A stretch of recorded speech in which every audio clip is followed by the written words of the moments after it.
नमस्कार पालक व विद्यार्थी मित्र हो, मी Aslam Momin, director of universe medical academy विटा.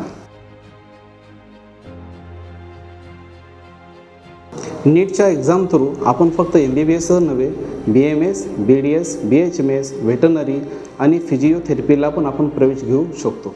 MBBS व्हायला किंवा डॉक्टर व्हायला खूप पैसे लागतात असा अजूनही पालकांचा आणि विद्यार्थ्यांचा गैरसमज आहे. तर विद्यार्थी मित्र ह्याबद्दल तुम्हाला सांगतो, जर आपण नीटच्या परीक्षेमध्ये खूप चांगला स्कोर केला तर आपण गव्हर्मेंट कोटा थ्रू जर आपण गव्हर्मेंट मेडिकल कॉलेजमध्ये ज्याला आपण GMC म्हणतो तिथं जर आपण ॲडमिशन मिळवला तर MBBSला आपल्याला वार्षिक जास्तीत जास्त 8 ते 10 हजार रुपये खर्च येतो. तसेच मुलींना जर प्रायव्हेट MBBS, BDS किंवा BHMS कॉलेज मिळत असेल तर 2023पर्यंत तिथं आपली वार्षिक फी 8 ते 10 लाख इतकी होती. BMSला 3 ते 4 लाख होती.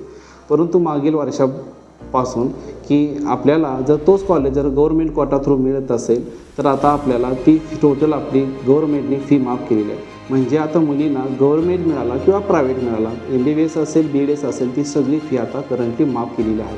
तर ही मुलींसाठी एक अतिशय चांगली संधी आहे. तुम्ही आता नीटच्यामध्ये तुम्ही चांगल्या प्रकारे करिअर करू शकता. कोविडमध्ये आपल्याला एक मुद्दा समजला असेल की भारताची असणारी लोकसंख्या आणि डॉक्टरांची असणारी संख्या ह्यामध्ये खूप डिफरन्स आहे. उदाहरण, जेवढे डॉक्टर्स आहेत त्याच्यापेक्षा खूप जास्त या ठिकाणी पेशंट्स आहेत. म्हणून 2020पासून प्रत्येक वर्षी MBBSची असणारी सीट दरवर्षी 8 ते 10 हजारांनी ते वाढवत आहात. इतकेच नव्हे तर पुढील 5 वर्षामध्ये भारतामध्ये जवळपास 75,000 MBBSच्या सीट वाढणार आहेत.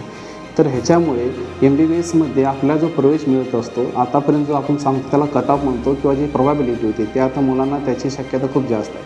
म्हणजे जे आता विद्यार्थी गव्हर्मेंट BMSला बसवते तर त्यांना आता MBBS करण्याची पण संधी खूप जास्त आहे.